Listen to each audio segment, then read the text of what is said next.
The groom refused to marry the obese black lady, but the Korean Mafia boss walked in and said, "I will." That was the moment Kendra Lewis realized her life was actually a nightmare disguised as a fairy tale. She stood at the front of the Grace Community Chapel, feeling the sweat soak into the lace of her $3,000 gown. For 6 months, she had worked herself to the bone to pay for this day. She had used every cent of her savings to give David Reynolds the corporate wedding of his dreams. David was a man on the rise, a polished executive who always talked about his brand and his future. Kendra had spent years supporting him, doing his reports, managing his schedule, and loving him when he had nothing. She thought today was her reward. If the way David is about to treat Kendra makes you want to scream, hit that like button right now. Subscribe to our channel and drop your location and the current time in the comments. You need to stay until the end, because the man who is about to walk through those doors is going to teach David a lesson he will never forget. David didn't take her hands when the music stopped. Instead, he took a step back, his face twisting into a look of pure disgust. The microphone clipped to his expensive suit carried his voice to every single person in the room. He told her he couldn't do it. He told Kendra that he had an image to maintain and that he couldn't have a wife who looked like her. He called her embarrassing. He said he deserved someone who actually fit the lifestyle of a top executive. The gasps from the pews felt like physical blows. Kendra's mother started to cry, and David's sisters, who Kendra had treated like her own blood, were snickering behind their silk bouquets. Kendra felt like the floor was going to swallow her whole. She had been the invisible girl her whole life because of her size, but today, she was the center of attention for all the wrong reasons. She had given David everything. She had been his rock, his brain, and his biggest supporter. And now, he was throwing her away in front of her family and friends because he was ashamed of her body. David turned his back on her, his shoes clicking sharply against the floor as he started to walk down the aisle. He was leaving her there, a mountain of white silk and broken dreams, while the people she knew whispered about her weight. But David didn't make it to the exit. The heavy oak doors at the back of the chapel didn't just open, they were slammed wide with a force that made the windows shake. A man stepped into the light. He wasn't a wedding guest. He wore a sharp, charcoal black suit that cost more than David's entire career.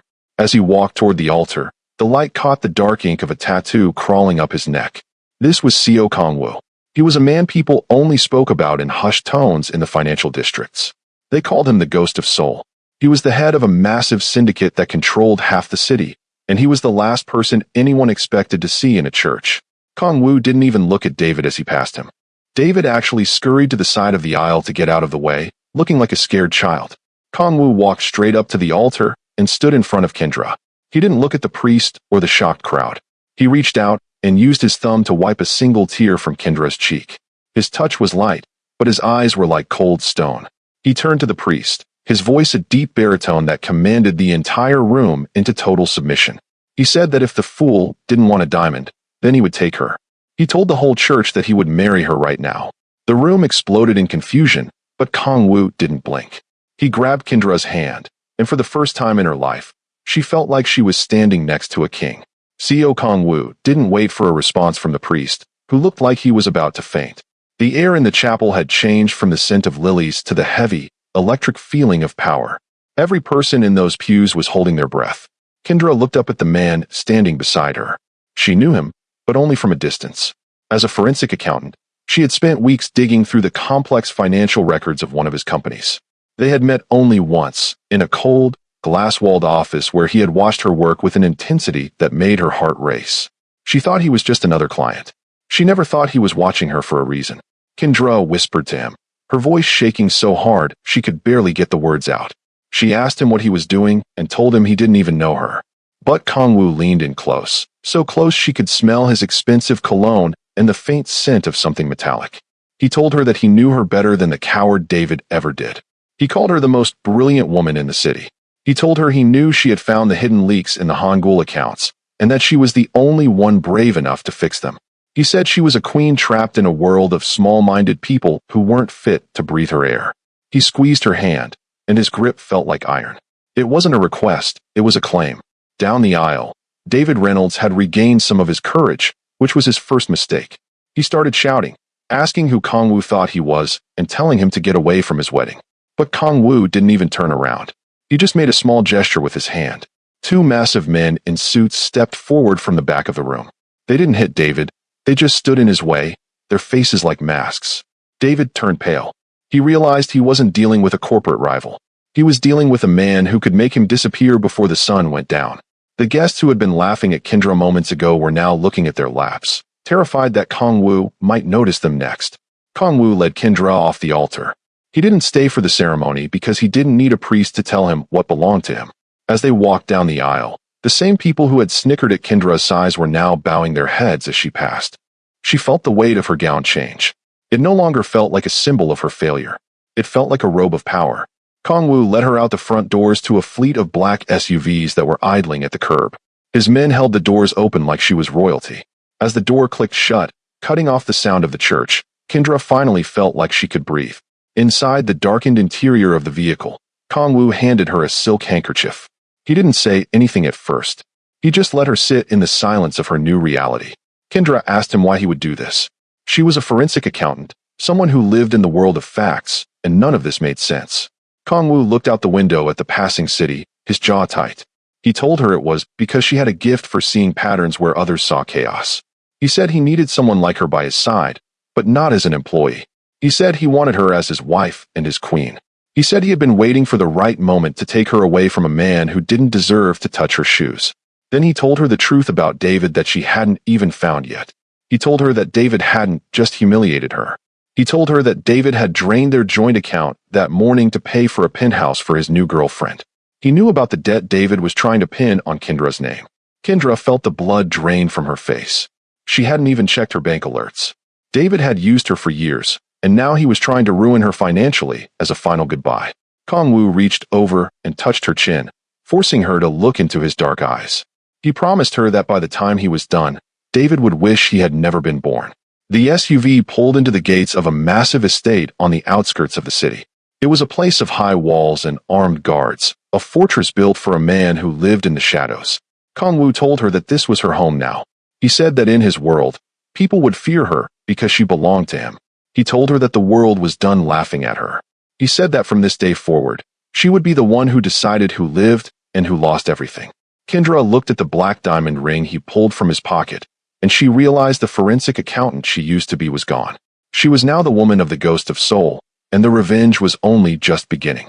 Kendra's fingers were trembling as she pulled her phone out of the hidden pocket of her wedding dress. The screen felt cold, almost as cold as the reality she was currently living. She opened her banking app, praying that Kong-woo was wrong, that David wouldn't be that cruel. But as the page loaded, her heart stopped. 0. The joint account she had spent 5 years growing, the money she had saved from every overtime shift and every forensic audit, was gone. David had left her with nothing but a wedding dress she couldn't afford and a mountain of debt. She felt the tears starting to burn again, but she refused to let them fall in front of this stranger. David had told her she was a background character, and now he had written her out of her own life. Kong-woo didn't reach for her hand this time. He just sat there, his profile sharp against the passing streetlights. He told her that crying was a waste of energy. He said that David Reynolds was a small man who thought stealing from a woman was the same thing as being powerful. Kong-woo's voice was steady, almost like he was talking about the weather, but there was a hidden edge to it that made Kendra shiver. He told her that David hadn't just taken her money. He had taken it to impress a woman who would leave him the second his luck ran out. Kendra looked at the dark, tinted windows. She thought about her mother, her bills, and the humiliation she had just survived.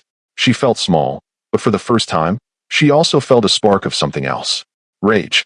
As the SUVs moved through the city, the scenery changed. They weren't in the corporate district anymore.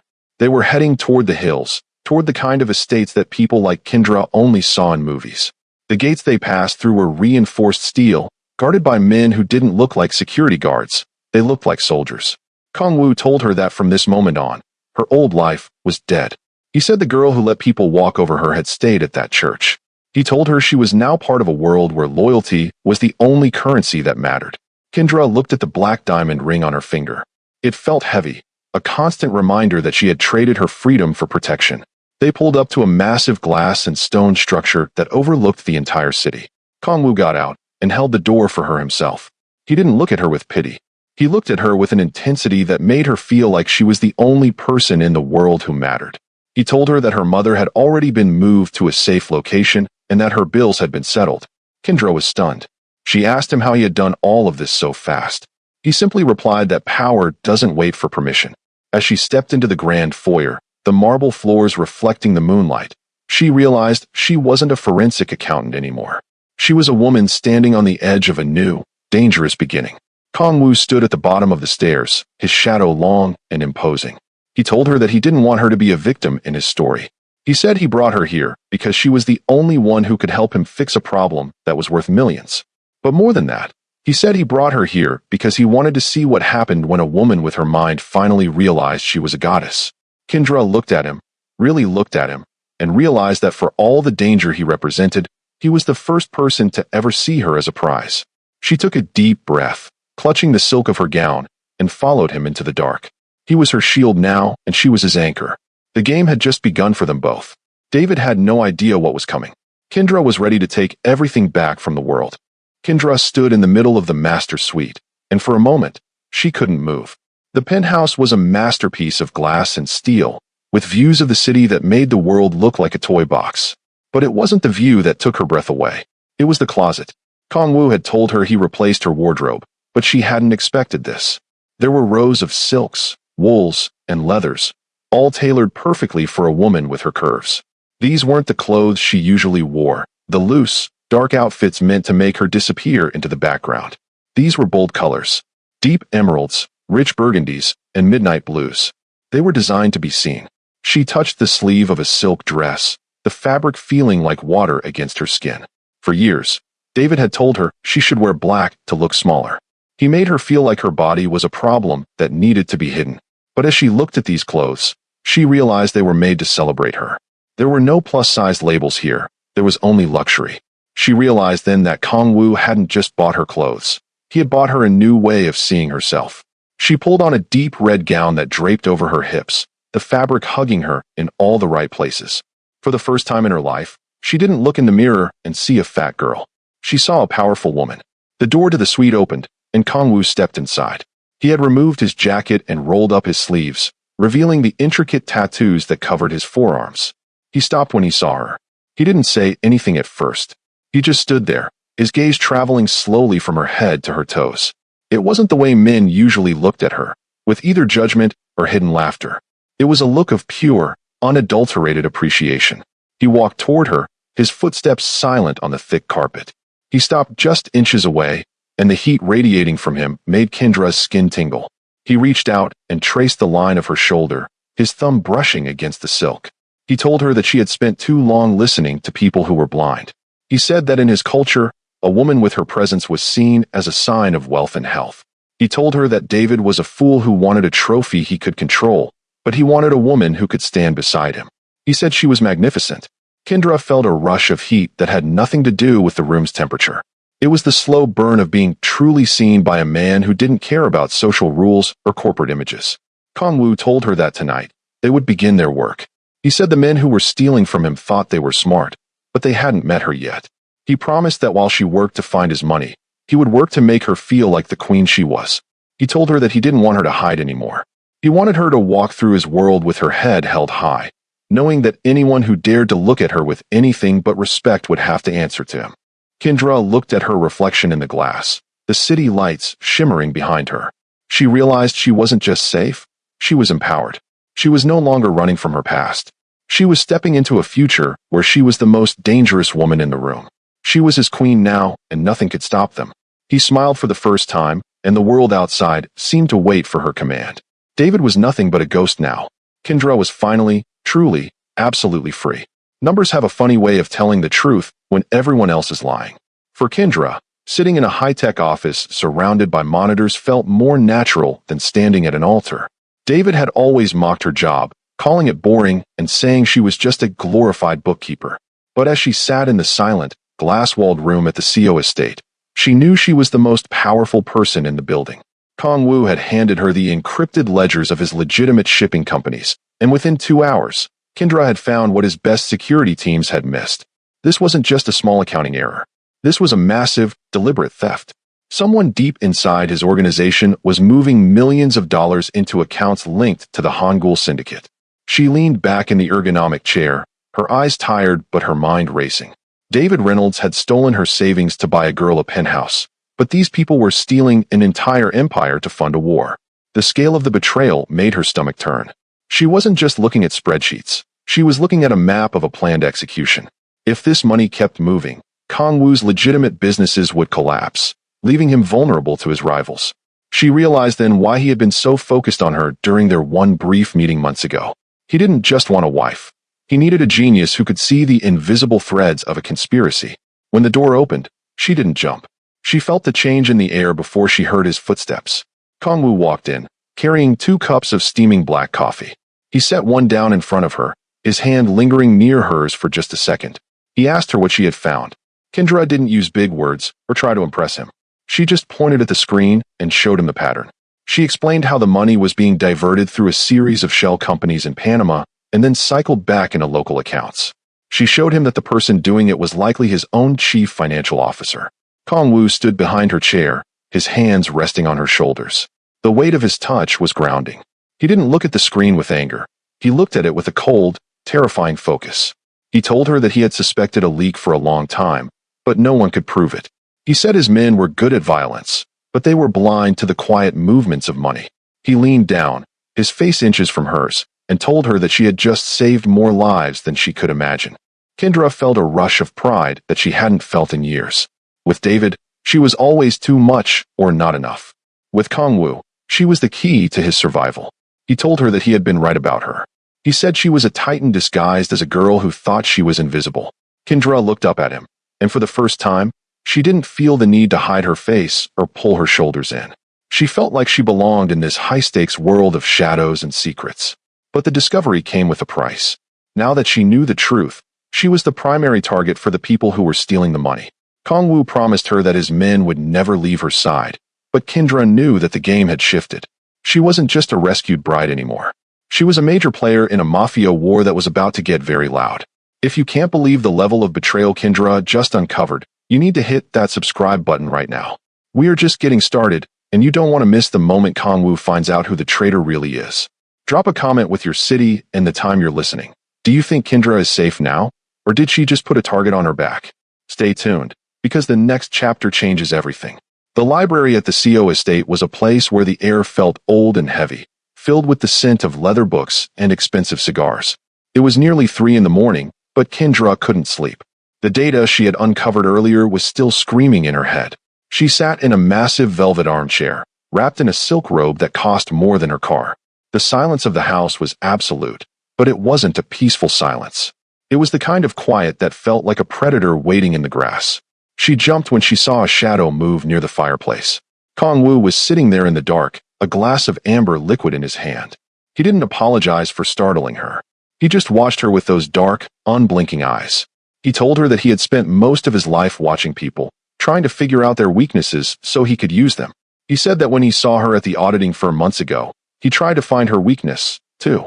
He thought it would be her insecurity or her desire for a fairy tale wedding with a man like David. But the more he watched her, the more he realized her only weakness was that she didn't know how powerful she was. He said he had watched her stay late every night, fixing other people's mistakes without asking for a single thank you. Kendra looked at the fire, feeling the heat on her face. She asked him why he cared so much about a stranger. Kongwu got up and walked over to her, his movements fluid and dangerous. He stood over her, looking down like a man who had finally found something he had been searching for his whole life. He told her that in his world, people were either sharks or bait. He said he had spent his life surrounded by sharks who wanted his throne and bait that wanted his money. But Kendra was something different. She was a woman who saw the truth even when it was buried under a mountain of lies. He said he didn't just want her mind, he respected it. He told her about the vow he had made when he took over the syndicate. He had promised himself that he would never let a woman into his world because love was a liability. He said he had spent years being this silent god, a man who didn't feel and didn't care. But watching her stand at that altar, ready to give her heart to a man who wasn't fit to touch her, had broken something inside him. He said he couldn't let a diamond be thrown into the trash by a fool like David. He reached out and touched her hair, his fingers lingering on the soft curls. For the first time, the touch wasn't about protection. It was about desire. Kendra felt her heart hammering against her ribs. She told him that she was tired of being a prize or a tool. She said she wanted to know who he really was behind the tattoos and the expensive suits. Kongwu sat on the edge of the desk, his face softening just a fraction. He told her that he was a man who had seen too much blood and heard too many lies. He said he was lonely in a way that most people couldn't understand. He told her that having her in the house felt like the first breath of fresh air he had taken in decades. He promised her that there would be no more secrets between them. He said that if she stayed, she would see things that would make her want to run. He said his world was built on shadows, and the people he fought were monsters. But he also promised that as long as he was standing, no one would ever look down on her again.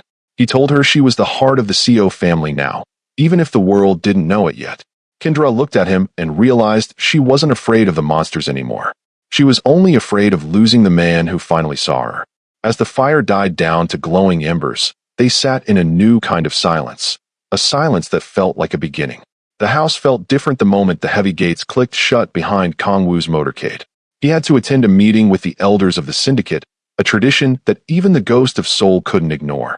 Kendra stood by the window of the library, watching the tail lights fade into the night. She was wearing one of the silk robes he had given her, feeling the luxury of it against her skin, but the fabric couldn't stop the chill that was starting to crawl up her spine. For years, Kendra had spent her nights alone in her small apartment, eating cheap takeout and working on David's projects. She was used to being alone, but this was a different kind of solitude. This was the silence of a fortress. You have to wonder, right? Why would a man like CO Kong Wu, who has the world at his feet, go to such lengths for a forensic accountant he barely knew? Was it really about her mind, or was he just looking for the perfect weapon to take down his enemies from the inside? If you think he has a deeper reason for claiming Kendra, let me know in the comments. And if you're still here, you're part of this universe now. Hit like and subscribe, because the secret he's hiding is about to be revealed in the most violent way possible.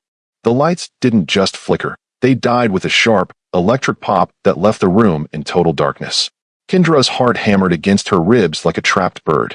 She stayed perfectly still, her breath hitching in her throat.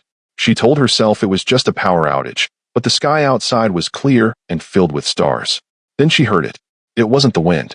It was the muffled sound of suppressed gunfire followed by the crystalline crash of the glass doors in the grand foyer.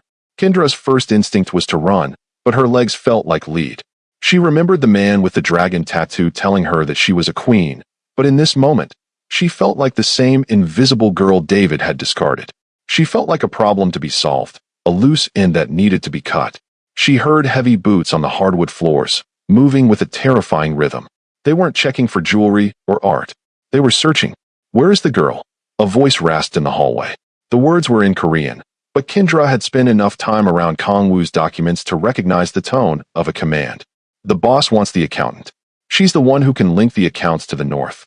Find her and bring her head if she won't come quietly." Kendra didn't think. She reacted. She scrambled toward the massive mahogany desk in the center of the library. It was a heavy, old piece of furniture that smelled of polish and tobacco. She crawled underneath, pulling her knees to her chest and trying to make herself as small as possible.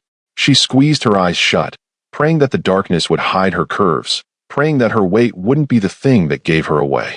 She heard the library door kick open with a force that made the walls tremble. A man entered. She could see his boots moving slowly toward the desk. The beam of a flashlight cut through the dark, dancing over the bookshelves and the velvet chairs. He was humming a low, tuneless song that made Kendra's skin crawl. He stopped right in front of the desk.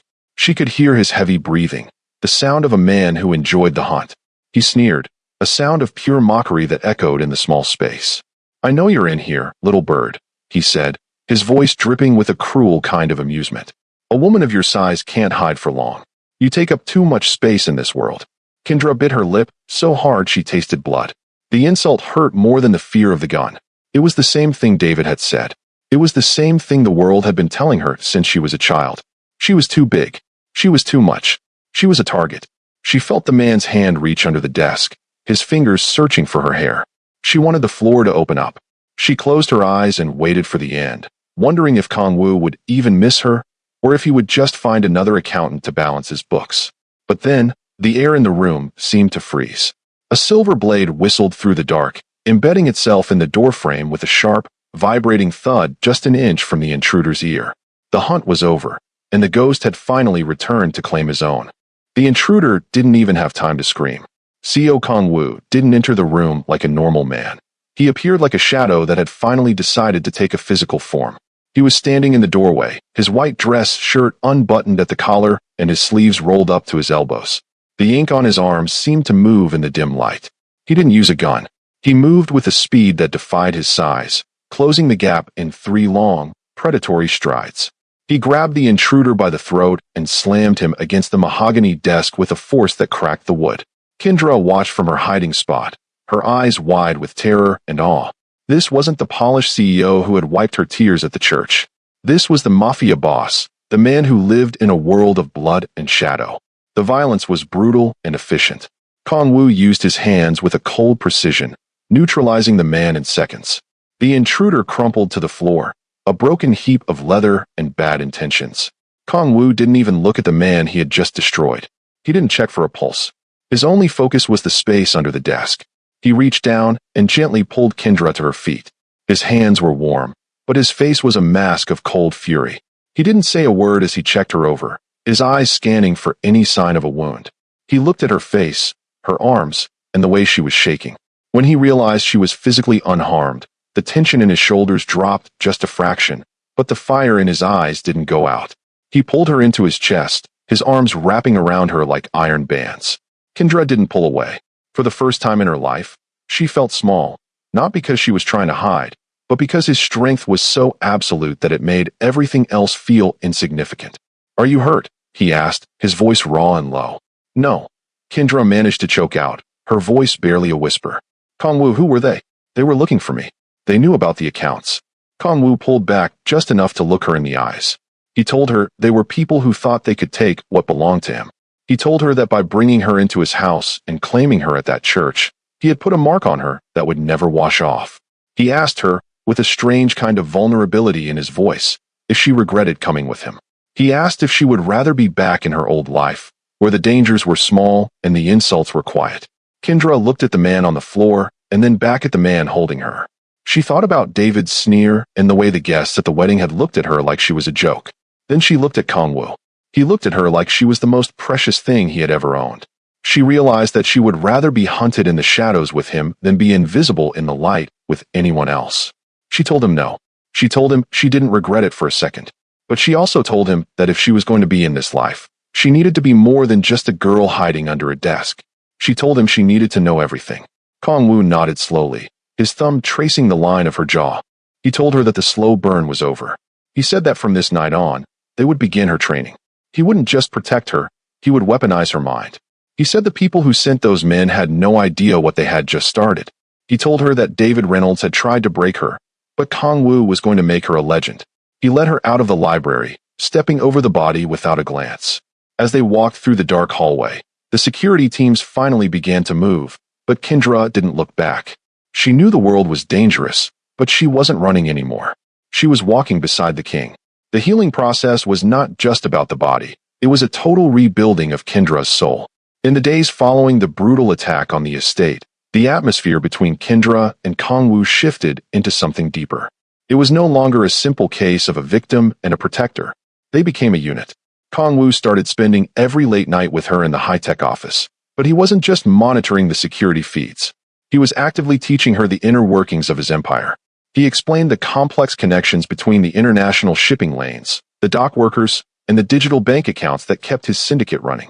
Kendra quickly realized that her brilliant mind was her most effective weapon, and Kong-woo was the only man who had ever truly known how to sharpen it. He didn't want her to stay hidden in the shadows of the mansion. He wanted her to be the one who controlled those shadows. The physical distance that usually existed between them began to vanish.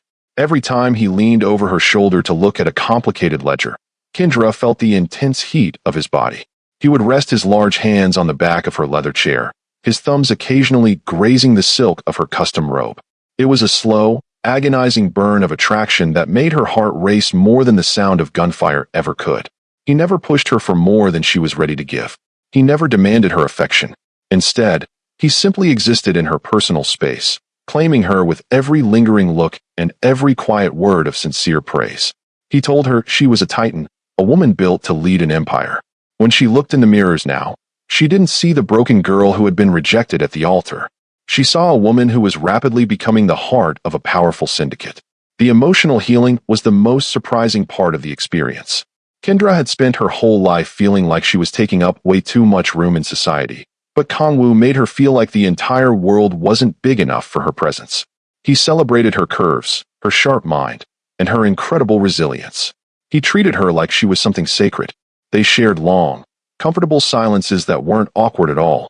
They were full of an unspoken understanding.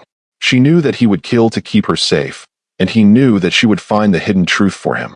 They were two outcasts who had finally found a permanent home in each other's long shadows. But as their bond grew stronger, so did the external danger. Kendra knew that the men who attacked the house were just the beginning of the war. Kangwoo started taking her to his private council meetings. He didn't introduce her as a mere assistant or a guest. He introduced her as the woman who had his complete and total trust. The look on the faces of his seasoned underbosses was a mix of pure shock and visible fear. They had never seen their legendary leader so focused on one person before. They saw the way he watched her every move, the way his jaw tightened if anyone dared to speak to her with even a hint of disrespect. The claim was public now, even if it wasn't yet official in the eyes of the law. Kendra felt the massive weight of her new position, and she carried it with a dignity that made her old life feel like a distant, bad dream. She was no longer running away from her problems. She was learning how to hunt the people who created them. Every night ended with a quiet moment together, a shared drink, and a look that promised a beautiful future. The fire in the hearth was nothing compared to the heat between them. It was a silent, powerful transformation that was turning a broken bride into a legendary queen of the underworld. While Kendra was finding her inner power, David Reynolds was slowly losing his mind.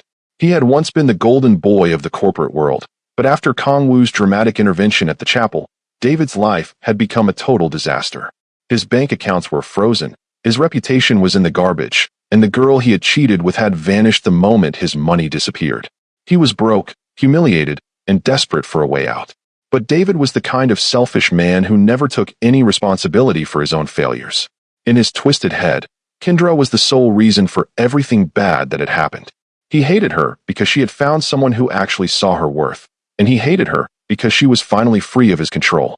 He didn't want to just survive. He wanted a brutal revenge. David knew he couldn't fight a man like Kangwoo directly. He was a coward who always preferred to strike from the dark. He went to the only people who hated the ghost of Seoul as much as he did. He sought out the desperate leaders of the Hangul Syndicate, the rivals who were currently losing millions of dollars because of Kendra's forensic audits. David offered them a trade. He gave them personal information about Kendra's life that Kangwoo didn't even have yet. He told them about her family, her daily routine, and her deepest, most private fears. He sold her out for a chance to get back his expensive lifestyle. He didn't care that he was putting her mother's life in imminent danger. He just wanted to see her crawl back to him on her knees, begging for mercy. He was a rat who had finally found a hole to hide in, and he was ready to bite the hand that had once fed him. The news of David's betrayal hit the estate like a physical blow to the chest. Kangwoo's extensive intelligence network quickly found out that David had fled to the rivals, and he wasn't going alone. He had brought them a list of Kendra's closest relatives, specifically targeting her elderly mother, who lived alone. Kendra's heart felt like it was being crushed by a cold, heavy hand. She had thought her family was safe from this world, but David's obsession with hurting her was much deeper than she ever realized. He wasn't just trying to get his stolen money back. He was trying to destroy the only thing she had left to love. The power imbalance had shifted again. David was no longer just a joke or a memory. He was a weapon being used by men who knew how to kill without a single second of hesitation. Kangwoo didn't react with the frantic panic that Kendra felt. He sat behind his desk, his face looking like a piece of cold, carved obsidian. He told her that this was the heavy price of being a queen. He said that enemies will always go for the heart when they realize they can't reach the head of the organization. He promised her that her mother would be protected by his best men, but Kendra could clearly see the weight of the situation in the way his dark eyes narrowed. David had given the rivals the one thing they needed to make Kendra stop her audits: leverage. If they took her mother, they could force Kendra to delete all the digital evidence she had found. They could try to force her to betray the only man who had ever truly saved her from herself. Kendra felt the walls of the massive estate closing in on her. She had worked so hard to build a new life, to feel strong and capable, but David's return made her feel like that humiliated girl at the altar all over again. She felt exposed and vulnerable. She realized that David's knowledge of her past was a poison that could ruin her entire future. But she also saw the cold rage in Kong Wu's eyes, a fire that was growing larger with every passing second. He didn't look at her with pity. He looked at her with a protective fury that made the large room feel small. He told her that David Reynolds had just made his final mistake on this earth. He said that by involving her family, David had signed his own death warrant in blood. The rat had come back, but the dragon was ready to burn everything down to save her. Kendra's phone buzzed on the table, a harsh sound in the library. She didn't recognize the number, but her gut twisted with dread. When she pressed play on the video, her world stopped. There was her mother, tied to a chair in a dark room. Her mother's eyes were wide with terror. Behind her stood David Reynolds, looking smug and pathetic. He held a gun loosely while his other hand rested on her mother's shoulder. He looked into the camera and laughed, a sound that made Kendra's skin crawl. He told her he knew she was listening. He told her new life was about to end unless she gave him what he wanted. He demanded the decryption keys for the Hangul files. He said she had 1 hour to send the files, or her mother would pay for her wedding gift. He laughed again, and the screen went black. Kendra's breath hitched, and she felt the room spinning. She was ready to give him everything. She was ready to hit delete on her career if it meant her mother could go home safely. She began to type with shaking fingers, her mind a blur of panic. She didn't care about the syndicate or the money.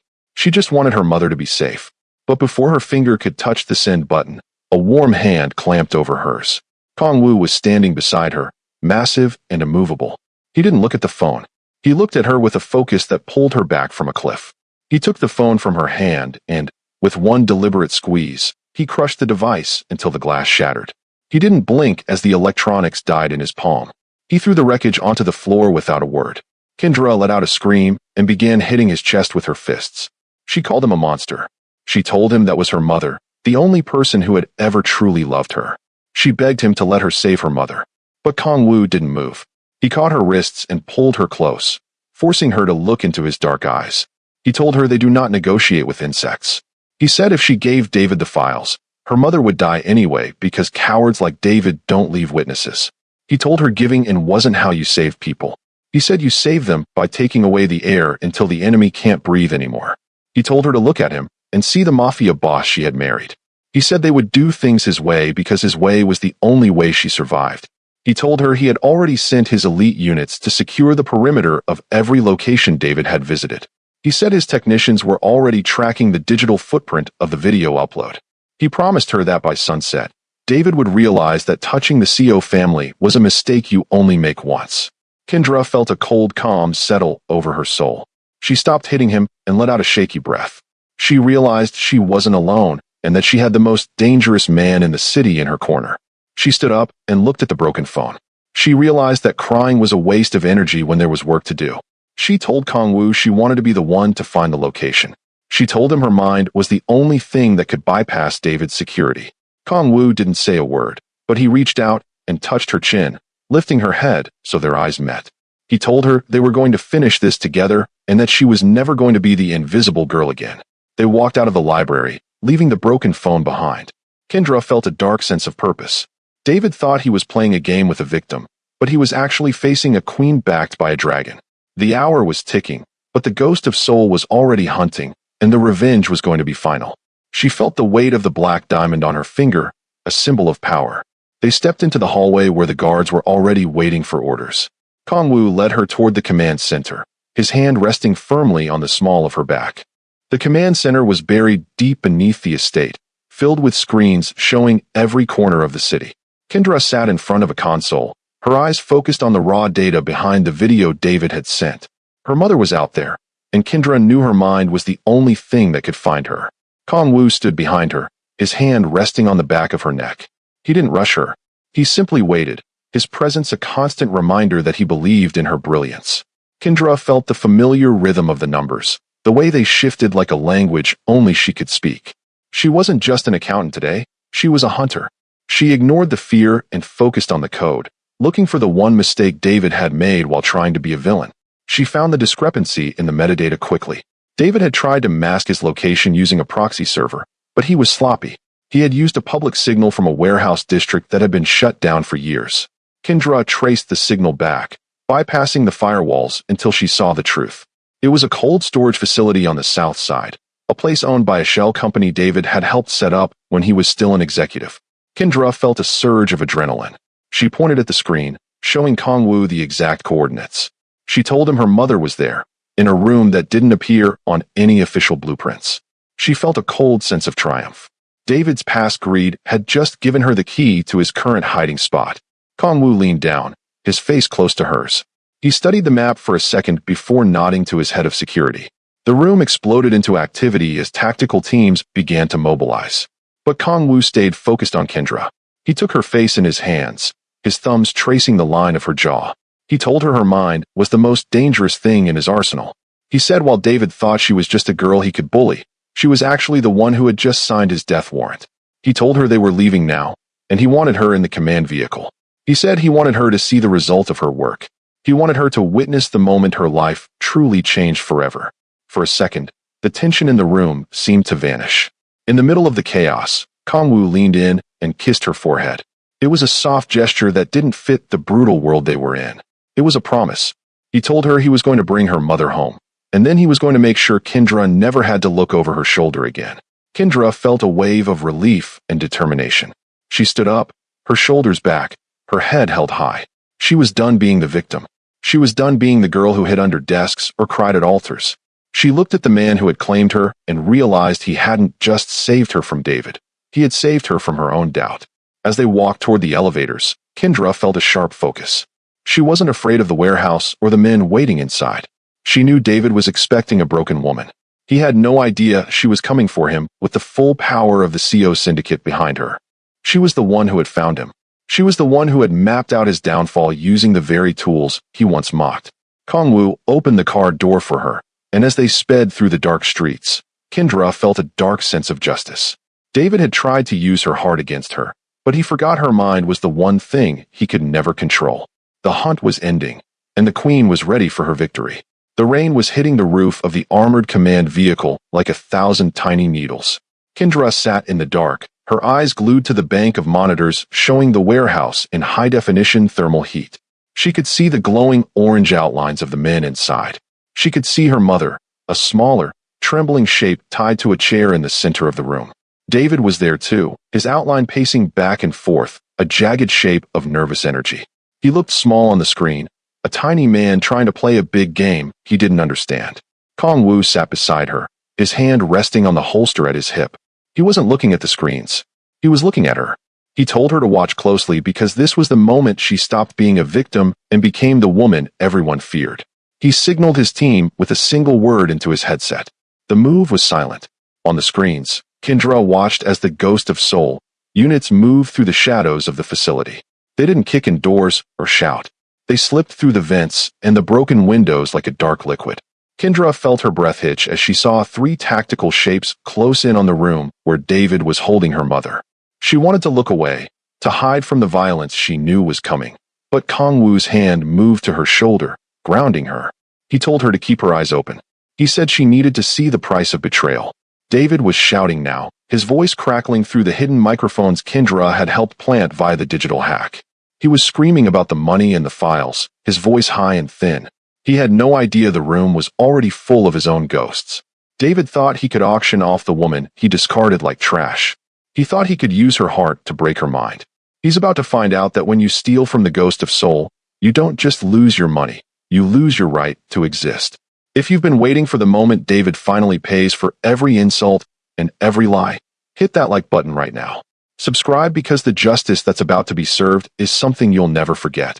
Tell us in the comments. If you were Kendra, would you let Kongwu finish him, or would you want to pull the trigger yourself? The breach happened in a heartbeat. The thermal screens showed a flash of heat as the flashbangs went off, blinding everyone in the room. David stumbled back, his hands over his eyes, dropping his weapon. He tried to reach for Kendra's mother, trying to use her as a human shield even in his blinded state. It was a pathetic, cowardly move that made Kendra's blood run cold. But the tactical team was faster. A single, non-lethal shot from a suppressed rifle rang out. Kendra saw David's shoulder light up on the thermal feed as the bullet hit, spinning him around. He hit the ground hard, his arm useless, his power gone in a second. The men in black were on him before he could even let out a scream. Kongwu stood up, his presence filling the small space of the command vehicle. He told Kendra it was time. He opened the door, and the cold, wet air of the south side hit her face. It didn't feel like a threat anymore. It felt like freedom. They walked toward the warehouse, the heavy boots of the guards echoing on the wet pavement. Kendra didn't feel the fear that had defined her life for so long. She didn't feel like the obese girl who was a burden. She felt like a queen walking toward her throne. The guards bowed as Kong Wu led her through the entrance, his hand never leaving the small of her back. The interior of the warehouse was cold and smelled of old oil, but Kendra only had eyes for the room at the end of the hall. When they walked through the door, the scene was one of total dominance. David was on his knees, his face pressed into the dirty concrete, his expensive suit ruined and soaked in his own blood. Her mother was being untied by a medic, her face a mask of shock and relief. Kendra ran to her, the silk of her own dress rustling against the grit of the warehouse floor. They held each other, and Kendra felt the last of her old life falling away. She looked over her mother's shoulder at the man on the floor. David was sobbing now, a wet, pathetic sound that filled the room. He was begging for his life, talking about how he was sorry and how he could make it up to them. He looked up and saw Kendra, and for the first time, there was no mockery in his eyes. There was only the absolute terror of a man who realized he had tried to play God alone. Kong Wu didn't look like a man who had just won a war. He looked like a man who was just starting one. He walked over to David Reynolds and looked down at him like he was a stain on a piece of fine silk. He didn't use his gun. He didn't even raise his voice. He knelt down, his expensive charcoal suit hovering just inches above the blood and dirt, and he whispered something into David's ear. Kendra couldn't hear the words, but she saw David's face go pale, his eyes wide with a horror that was deeper than physical pain. Kong Wu told him that death was too easy for a man like him. He told him that from this second on, David Reynolds was dead to the world anyway. He already used Kendra's findings to strip David of every single cent he had ever made. He had erased his social security number, his credit history, and his professional licenses. He told David that he would be allowed to live, but he would live as a ghost. He would be a man with no identity, sleeping on the streets of the city he once tried to rule, always knowing that Kendra was sitting in a palace he could never enter. Every time he felt the cold or the hunger, he would remember the woman he called embarrassing. He would remember that while he was starving, she was the heart of the most powerful empire in the world. He would be a living reminder of what happens when a small man tries to humiliate a queen. David was dragged out of the warehouse by two of Kong Wu's men. He didn't fight back. He looked like a man who had already been erased. Kendra watched him go, and she felt a strange sense of peace. The anger was gone. The hurt was gone. There was only a clean, cold clarity. She turned back to her mother, who was looking at Kong Wu with a mix of fear and gratitude. Kendra took her mother's hands and told her she was safe now. She told her that they were going home to a place where no one could ever touch them again. She realized that the forensic accountant who lived in a small apartment was gone. She was someone else now, and she liked the person she had become. Kong Wu walked over to them, his face softening as he looked at Kendra. He didn't say anything about the violence or the money. He just asked if she was ready to leave the past in this warehouse. Kendra looked around at the cold, dark walls and the broken man who was being hauled away.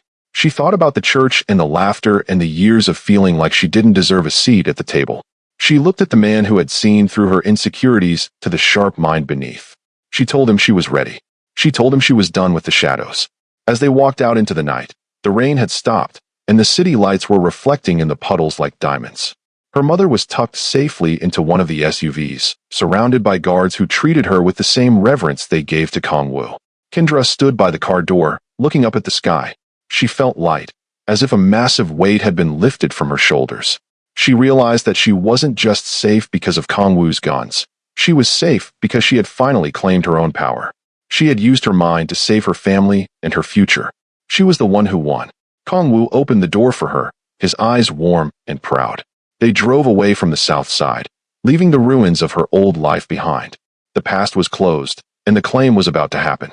This final chapter brings the story to its emotional and cinematic conclusion, focusing on Kendra's ultimate transformation and the definitive claim by CO Kong Wu. The moon was high over the estate when we finally returned. The air was crisp, and the silence was no longer heavy with secrets. It was a silence of victory. Kendra stood in the grand foyer, her mother already resting in the guest wing under the care of the best doctors money could buy. She looked down at her hands. They were still the same hands that had typed through the night to save an empire, but they felt different. They didn't feel like the hands of a woman who was meant to serve others. They felt like the hands of a woman who was meant to rule. Kong-woo was standing by the large glass doors that led to the gardens. He had changed into a fresh black shirt, the sleeves rolled up just enough to show the dragon ink on his skin. He didn't look like a man who had just dismantled a human being's entire life. He looked like a man who had finally found his peace. He walked toward her, the sound of his shoes on the marble floor the only noise in the room. He didn't say